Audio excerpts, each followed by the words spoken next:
Tristan Benito Pumihik. Tristan, congratulations.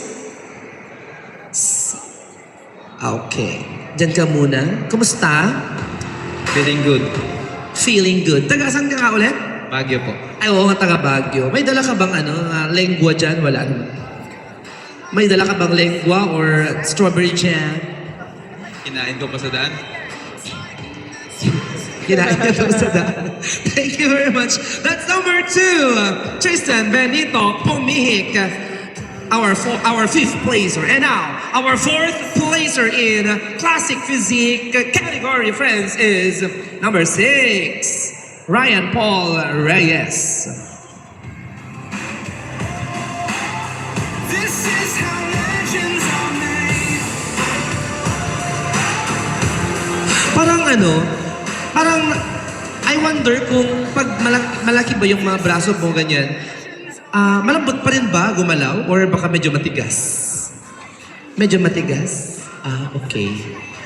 Oo, sige. Parang gusto ko, di ba? Parang dire-diretso lang, Sige. Okay, and our third placer is, eto na, third placer, number 8, Sire Esquivel. Ay, baka silang best This is how legends are made. This is how legends are made. Sko? This is Laki-laki ng ganito. Parang na-overwhelm ako. Parang, grabe. Okay. Eto na po, mga kaibigan, ang ating second placer for Classic Physique category. Number 10, Eric Fajardo Rico. If I'm not mistaken, siya yung 44 years old? Yes, sir. Ay, magkikipag-fist bump siya sa akin. Ayoko. Baka maputol yung sa akin. legends are made. Thank you. And the champion, ladies and gentlemen, is number 9, Paulo Fombuena.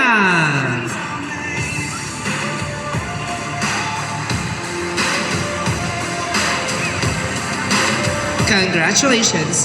Ang nag-award po sa ating Classic Physique ay ang members of the marketing management of Get Wasted Supplements, Isabella.